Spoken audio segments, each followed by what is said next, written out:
Olá pessoal, meu nome é Leandro Petarnella e hoje nós vamos trabalhar um pouco da introdução à teoria da contabilidade.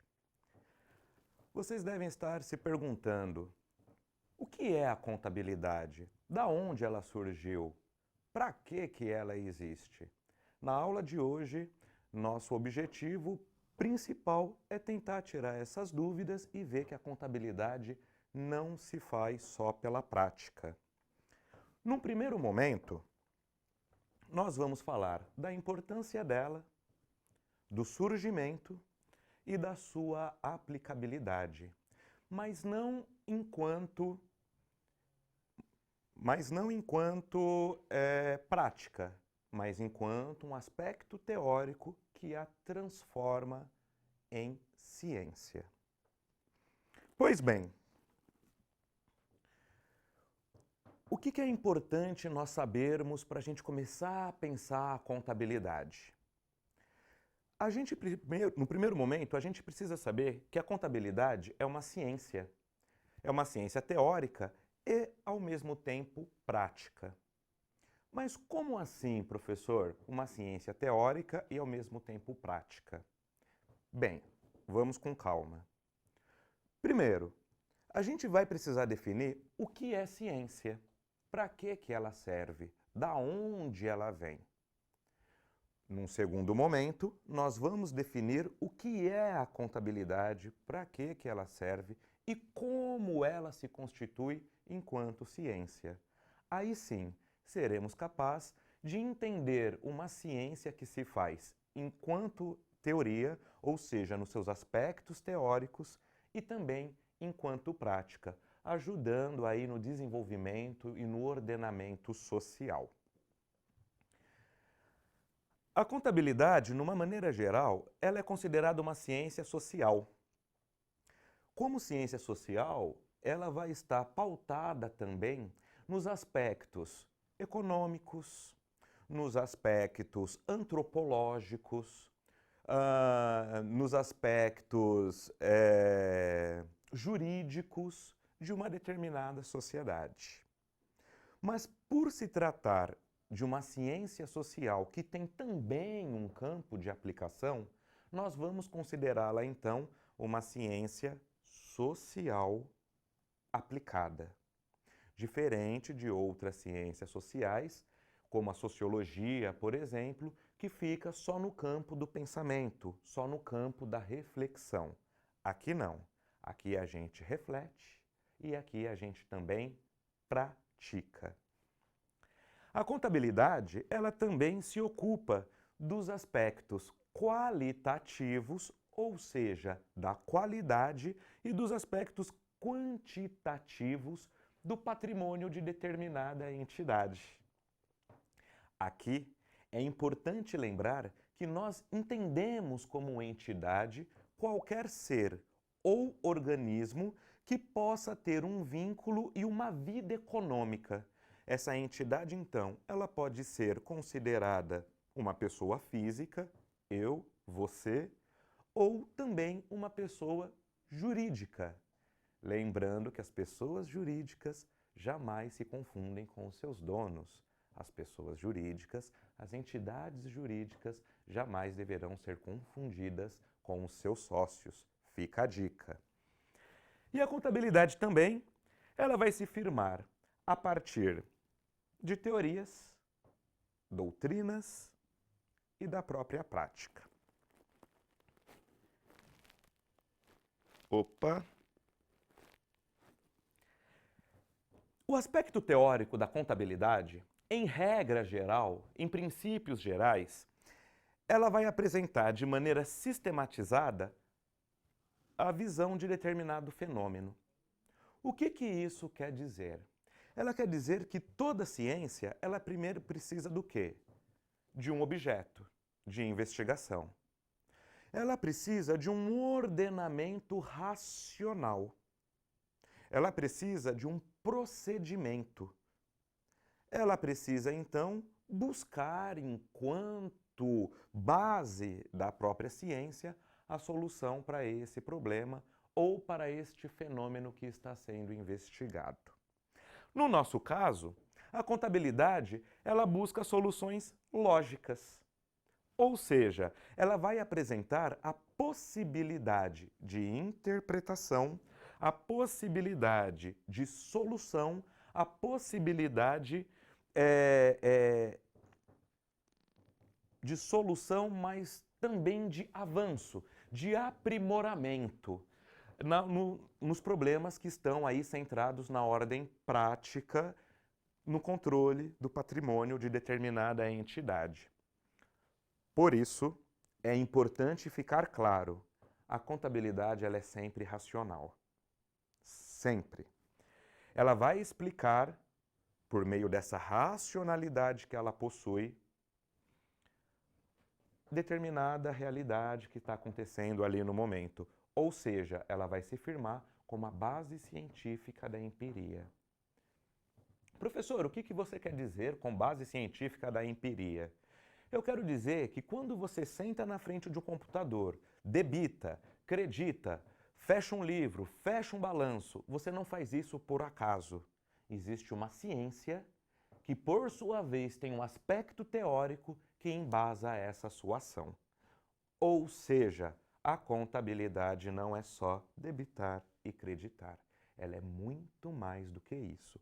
Por isso que você, quando estiver sendo formado, quando tirar o seu registro, você será um cientista. Por isso que você faz um curso de Ciências Contábeis. Pois bem, avançando o nosso pensamento, a contabilidade, além de ciência, ela também é doutrinária, ou seja, ela também é doutrina. A doutrina contábil, ela é sistêmica, ou seja, ela possui um conjunto de ideias, de princípios ou pensamentos extremamente organizados.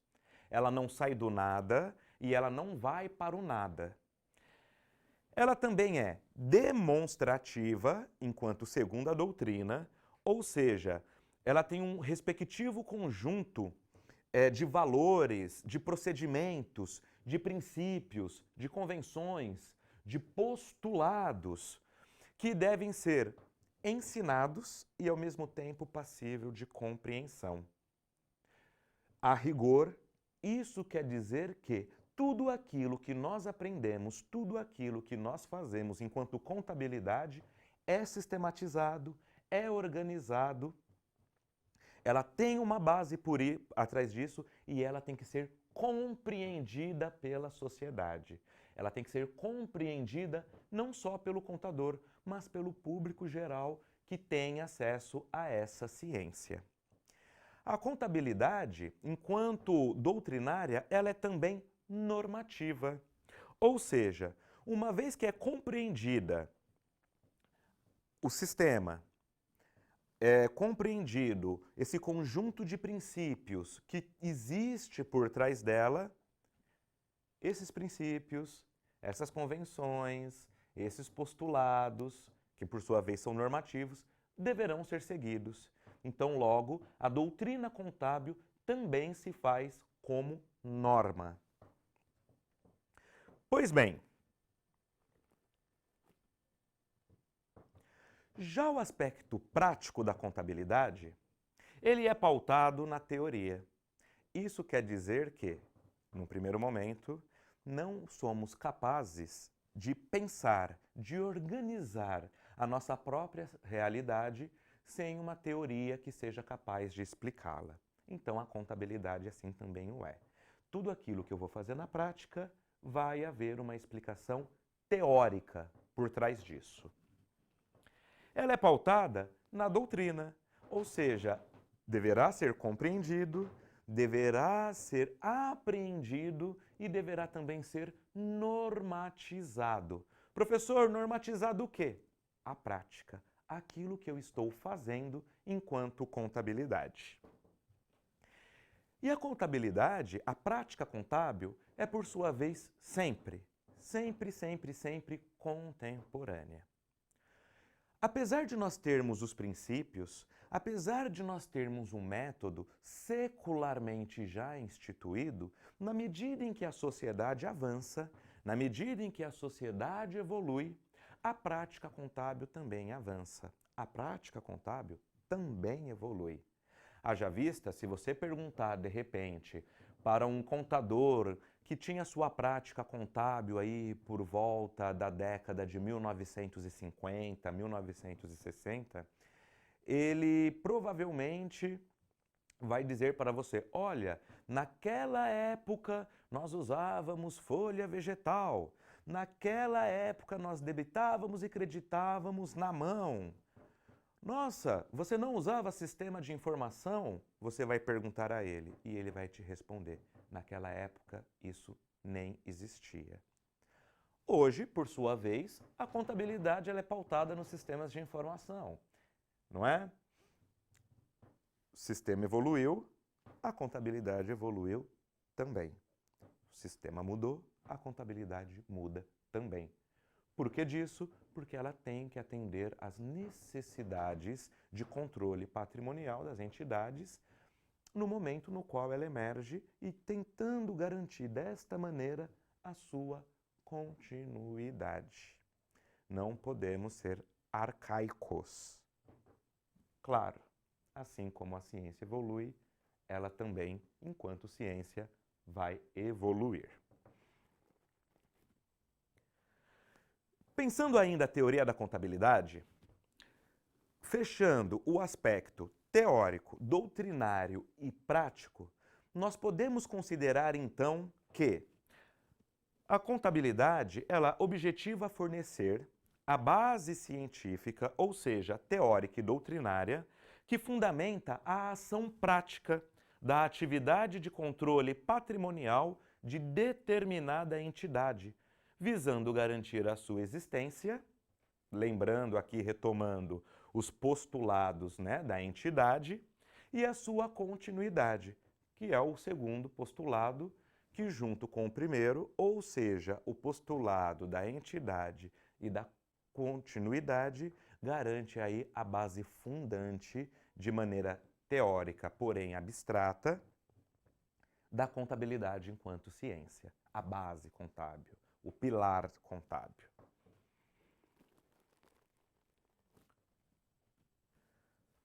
A partir de todo o exposto, e agora focando na contabilidade, a gente pode evidenciar então que a contabilidade, para se firmar enquanto ciência, ela tem que ser organizada, sistematizada, como falamos no início da aula. Ela deverá ser passível de verificação, a doutrina, da compreensão, da análise. A contabilidade, ela também é permissiva de descoberta de novos fatos. Algo que não acontecia, a partir de um estudo, de uma análise contábil, pode emergir em determinada empresa. Hoje nós temos exemplos, por exemplo, das pesquisas dentro da área da contabilidade relacionada ao balanço social, aos balanços de sustentabilidade, a busca de equidade e justiça social, pesquisas relacionadas à governança corporativa, ou seja, novas descobertas que têm por objetivo ligar a entidade em si, com a sua existência e continuidade, claro, com os novos desafios e as novas demandas sociais. E é claro, se ela é organizada, é sistematizada, é passível de verificação, se ela descobre novos fatos, ela também contribui para a evolução da humanidade. Logo, a contabilidade se firma, então, como ciência. E é por isso que vocês estão aqui se transformando, então, em cientistas. Agora, isto é importante ficar extremamente claro. Nenhuma ciência, ou melhor, nenhum fenômeno é científico antes da existência da própria ciência. Tudo bem? O que eu quero dizer com isso? A contabilidade, enquanto ciência, se firma a partir do surgimento da ciência, que no caso das ciências sociais, data aí da primeira Revolução Industrial. Vamos falar disso um pouco mais para frente. O que não significa que a ação prática, mas ainda não organizada, não sistematizada, não passível de verificação, não pudesse dar conta de uma determinada demanda social, de um determinado período. A rigor, o que eu quero dizer com isso?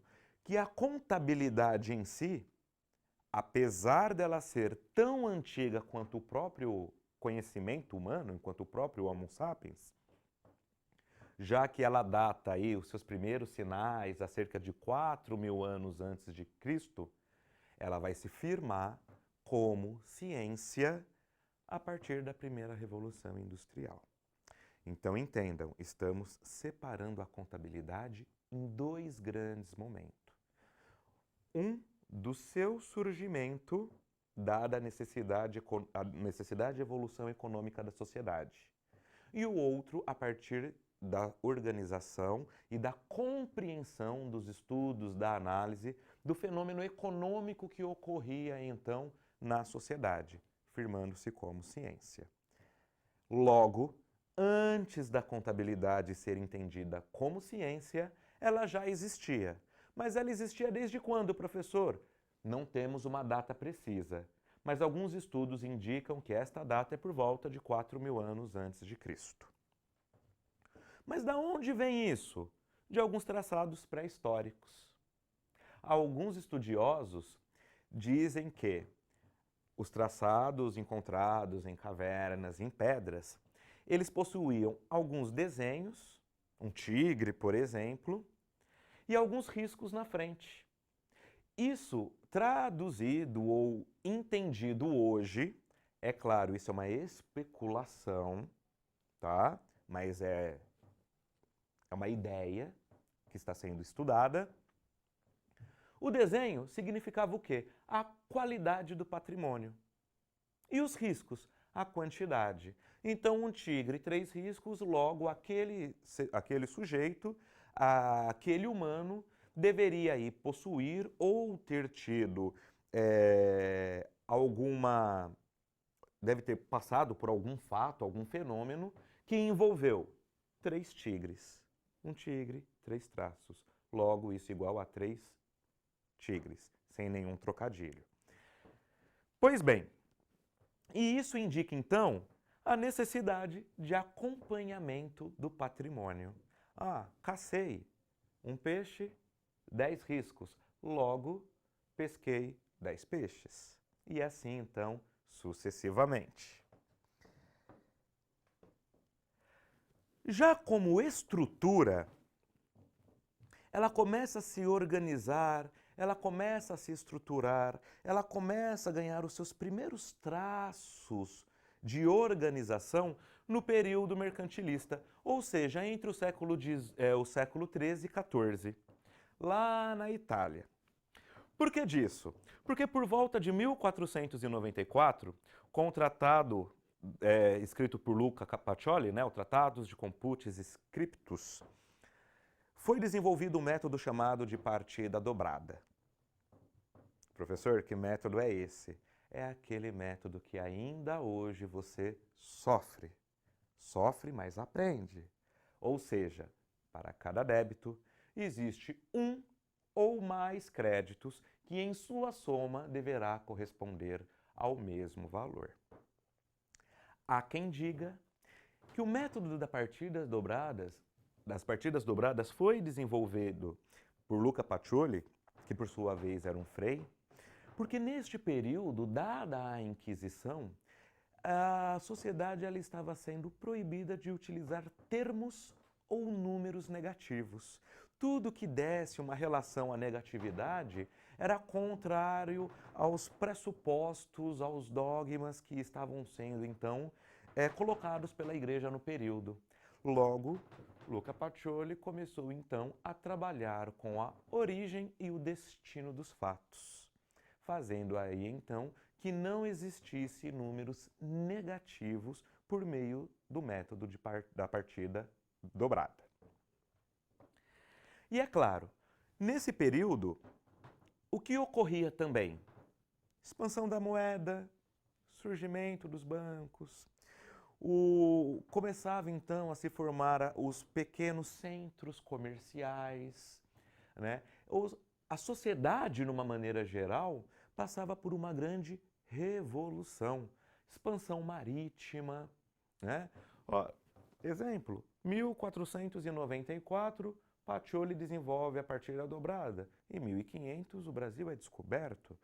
Então vejam qual era o vigor da Europa neste período, as transformações, a revolução que ocorria. É claro, por conta do período, por conta dessa expansão, nós vamos chamar então de era mercantilista. A partida dobrada, só para relembrar, vocês já viram isso em outras aulas.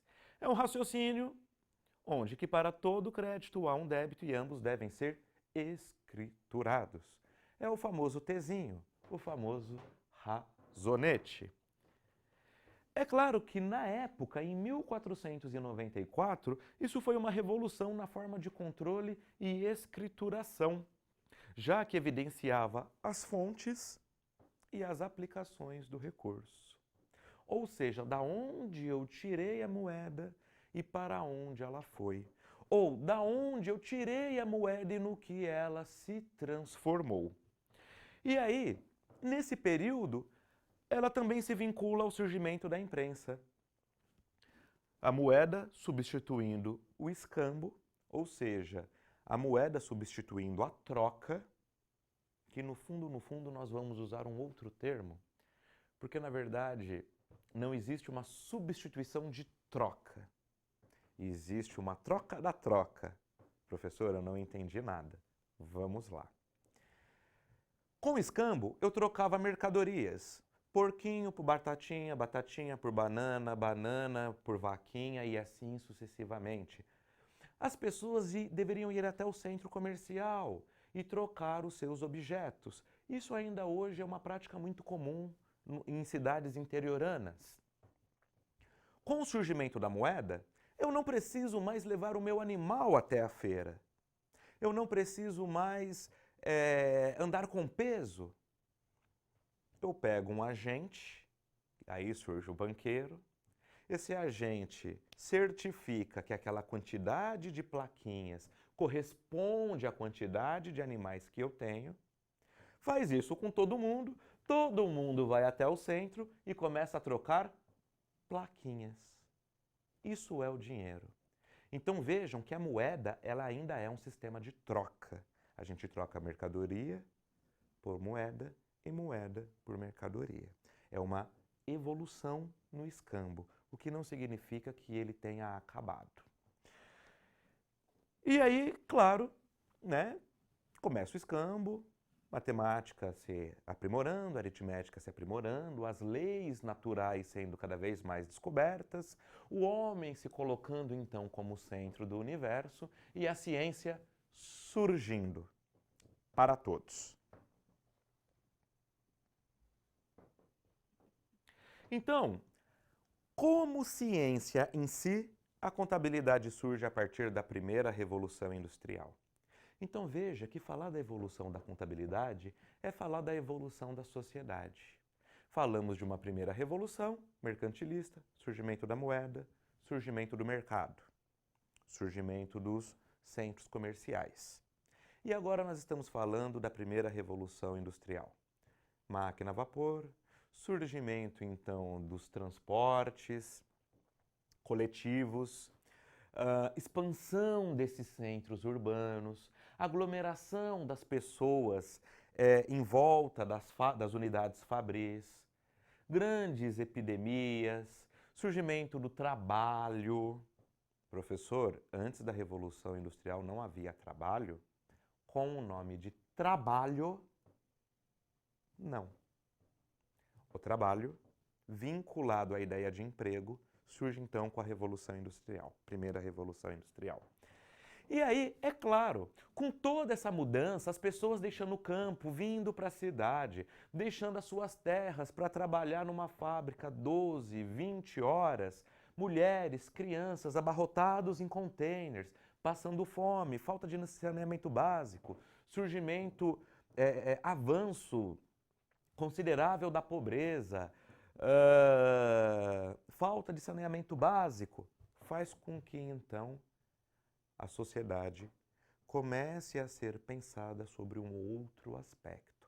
Alguns pensadores, então, começam a querer entender que fenômeno é esse, onde a pessoa deixa o processo produtivo no qual ela é dona, para se vincular a um processo produtivo no qual ela faz parte. Não entendeu? Vamos ao exemplo que fica mais fácil. Antes da Revolução Industrial, vamos pensar um artesão, um costureiro. O costureiro, a moça ia, ele tirava as medidas, comprava o tecido, costurava a roupa, vendia a moça para a moça e ficava com o dinheiro. Ou seja, todo o processo produtivo pertencia a ele. Com a Revolução Industrial agora, quem compra não é o mesmo que tira a medida, que não é o mesmo que costura, que não é o mesmo que vende. E o que é pior, nenhum deles é quem fica com lucro. O que faz então com que eu deixe a minha terra e venha participar desse processo? Junto a esses estudos, junto à ideia do capitalismo se firmar enquanto um sistema econômico dominante, junto à necessidade desses novos mecanismos de informação, ou seja, custo, formação de preço, gerenciamento do processo fabril, do processo produtivo, gerenciamento dessas pessoas e a necessidade de maiores informações para cada vez mais usuários, faz então que a contabilidade se firme como ciência. Opa! Vamos lá, a partir da dobrada já falamos, da Revolução Industrial também. É claro que nesse período da grande expansão urbana, dos grandes centros, das grandes fábricas, surgem as grandes empresas. É claro. Essas grandes empresas, elas vão precisar do quê? De uma maior qualidade nas informações. Para tanto, para que eu possa dar maior qualidade informacional para esses gestores, eu preciso de teorias que embase essa qualidade, que embase esta informação, que dê um padrão para essa informação. É claro, essa informação ela vai ser utilizada tanto pelo usuário interno quanto pelo usuário externo. Senão vira uma bagunça. É no meio, então, desse caos chamado de primeira revolução industrial que a contabilidade surge, justamente por conta disso. Ou seja, ela se expande segundo a necessidade de se prestar informações e de controlar o patrimônio de maneira cada vez mais efetiva e de cada vez mais eficaz para a sociedade. Tudo bem? Então vamos lá. E hoje? Hoje a contabilidade como ciência, ela se abre em vários leques, que nós temos o hábito de chamar de campos de atuação contábil. Então você, como futuro contador, eu vou trabalhar com contabilidade. Legal, bacana. Qual contabilidade? Financeira? Societária? Fiscal? Gerencial? Pública? Internacional? Professor, mas tudo isso são diferentes tipos de contabilidade? Não. Tudo isso são ramificações do pensamento contábil. A contabilidade é a mesma, é única. Entretanto, como ela serve a diversos setores sociais, ela se abre, então, a diversos campos de fazer a própria prática contábil. Lembra do início da aula? Teoria, doutrina e prática, aonde eu posso, então, praticá-la? Por meio desses campos. Você deve estar se questionando, mas espera aí, professor, eu pensei que contabilidade era eu sentar, debitar, acreditar, fechar o balanço, assinar. Não é isso?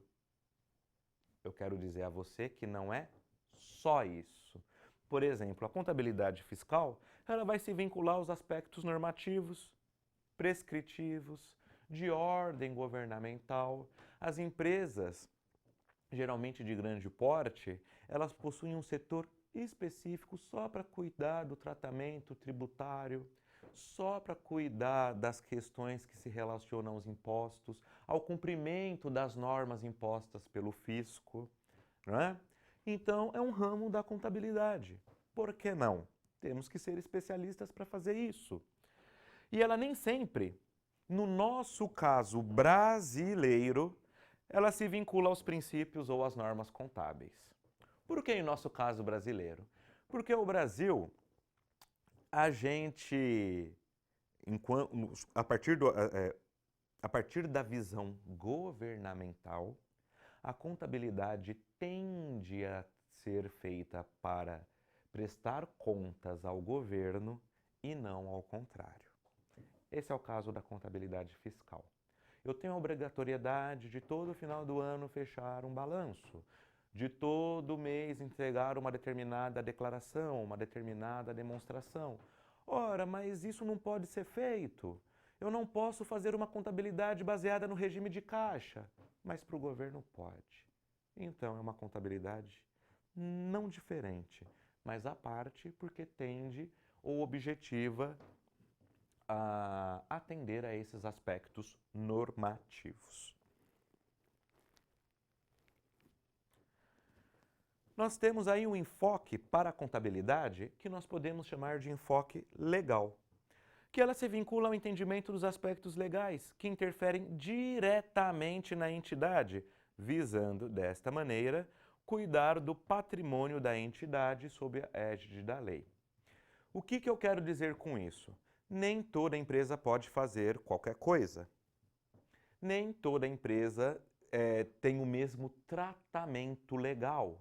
Eu não vou tratar, por exemplo, uma indústria do ramo de cigarros da mesma maneira na qual eu trato uma indústria do vestuário. Então, as leis que estão inseridas na ordem de cada particularidade da empresa, ou seja, sob o aspecto mais preciso daquela empresa, nós vamos chamar isso então de tratamento legal. E a contabilidade também, ela tem um ramo, um enfoque que se destina a este tratamento. Nós temos também, e por que não, um enfoque ético da contabilidade, se não um dos principais ou um dos que se vincula aos demais, o necessário. Claro. Qual é o enfoque ético? Ele se orienta a partir das referências normativas fornecidas pela classe contábil para o tratamento dos direitos e dos deveres do profissional em atividade, em detrimento dos anseios da entidade. Isso quer dizer que, enquanto classe contábil, nós temos os deveres, os direitos, os aconselhamentos e as instruções normativas delineadas pelo conselho para que a gente faça todos de igual forma, para que todos tenham o mesmo tratamento, para que todos tenham o mesmo objetivo. É claro que nem sempre os objetivos da classe, o tratamento ético da contabilidade, corresponde aos anseios e às necessidades da entidade. Eis o enfoque que nós devemos considerar e tentar, então, resolver a crise ou este impasse da melhor maneira possível. Professor, qual é a melhor maneira possível? Dentro do padrão ético, é claro. Temos também o enfoque econômico. O enfoque econômico se vincula aos aspectos macro e microeconômico que interferem na empresa. O que seriam esses aspectos macro? Do que trata a macroeconomia? Produção, de uma maneira geral? E a micro? Consumo. Professor, eu não entendi. E aonde que a contabilidade se vincula com isso? Ora, para que existe uma entidade? Qual é o objetivo de uma empresa? Uma empresa só existe porque existe uma demanda social. Por exemplo, uma empresa de camiseta só existe porque a sociedade precisa comprar uma camiseta. Então a sociedade consome camisetas e a fábrica produz essa camiseta. Então, quando eu vinculo o aspecto da produção e do consumo, eu estou dando um enfoque, então, econômico ao tratamento contábil, que é tão importante quanto necessário para o entendimento, a organização e o desenvolvimento da entidade. E é claro, nós temos também o comportamento, o enfoque comportamental e sociológico. A contabilidade ela não é feita do nada e ela não é feita para nada. A ciência assim também não é. Então a gente tem uma determinada cultura, determinados hábitos, usos, costumes, valores, práticas que devem permear a contabilidade também. E é claro, nesse caso, então ela vai se orientar pelo entendimento de que as entidades existem devido às demandas que eu já falei anteriormente. E por isso ela vai se preocupar com os aspectos sociais, econômicos e ambientais, sempre de maneira igualitária. Você deve estar perguntando, professor, justiça social pode ser objeto da contabilidade? Claro. Sustentabilidade pode ser aspecto da contabilidade? Claro. Sem sombra de dúvidas. Temos um enfoque para isso. E nós temos um enfoque também estrutural e sistêmico. Que enfoque é esse? Se vincula ao tratamento da identificação, mensuração, registro, controle do patrimônio da entidade. Ou seja, é o enfoque que mais nós usamos atualmente. É a contabilidade como nós vemos nos escritórios contábeis, de uma maneira geral. É a contabilidade como nós vemos no setor da indústria, do comércio. Mas é importante deixar claro que este não é o único. E esta não é a única maneira de se pensar a contabilidade. Ao contrário, enquanto cientistas contábeis, nós devemos pensar a contabilidade para muito além deste enfoque. Por que disso tudo? Quem vai usar a contabilidade? A sociedade como um todo. Então, toda a sociedade se beneficia das informações contábeis. Bancos, sócios, clientes, administradores, o setor governamental, os concorrentes, as organizações não governamentais, analistas, sindicatos, consultores, fornecedores, prestadores de serviço. Professor, e a minha mãe usa a contabilidade também? Usa e se beneficia. Em algum momento da trajetória da vida, seja quando ela vai ao banco, seja quando ela vai ao mercado, ela se envolve direta ou indiretamente com as informações contábeis. Já no Brasil, vamos dar um enfoque bem breve no Brasil. No Brasil, a contabilidade se inicia por volta de 1770, chegada da família real, e a primeira regulamentação da profissão no Brasil. Como que isso aconteceu? Dom José, rei de Portugal, passou a exigir uma matrícula daqueles que trabalhavam na área. Ou seja, surge aí a profissão do guarda-livros. Essa profissão, ela existiu até 1970. 1970? 1970. Ela teve a sua primeira regulamentação como profissão, ou seja, o profissional da contabilidade surgiu em 1870, por meio do decreto imperial. A profissão de guarda-livros foi a ocupação liberal regulamentada no Brasil. Só eram contratados quem tivesse curso de comércio. Isso quer dizer que o primeiro profissional liberal regulamentado, que necessitou de uma formação para exercer a sua profissão, foi o contador. Em 1915 foi fundado o Instituto Brasileiro de Contadores Fiscais. Este instituto foi o precursor da Associação dos Contadores de São Paulo e do Instituto Brasileiro de Contabilidade no Rio de Janeiro, ou seja, por meio do Instituto Brasileiro, a profissão da contabilidade começa a ganhar força. Já em 1924, ocorre então o primeiro Congresso Brasileiro de Contabilidade. Nesse congresso, foram discutidas as regulamentações da profissão e a reforma no ensino comercial no Brasil. Em 1927, foi inaugurado o Conselho Perpétuo. Não que ele se perpetuasse, é que ele deu origem ao que hoje é o Conselho Regional e o Conselho Federal de Contabilidade. Uma tentativa de regulamentar as práticas do profissional e da profissão no mercado. 1931, era Getúlio, um decreto federal regulamenta a profissão e organiza o ensino comercial. Surge o curso de contabilidade. Formavam guarda-livros em 2 anos. Lembra que eu falei que a profissão foi até 1970? Mas aí formava também os peritos contadores. Formação de 3 anos. Em 32 foi sancionado o decreto 21033, que alterou novamente o registro dos contadores e guarda-livros. Para ser guarda-livro ou perito, eu tinha que ter agora a formação acadêmica. Ou seja, só a minha experiência não valia mais. Ou eu estudava para me registrar, ou eu não poderia mais exercer a profissão. Já em 46, com a criação do Conselho Federal da Contabilidade, as primeiras regras do profissional de fato entraram em vigor. 2007, sancionada a Lei 11.638, várias alterações na profissão contábil começaram a acontecer.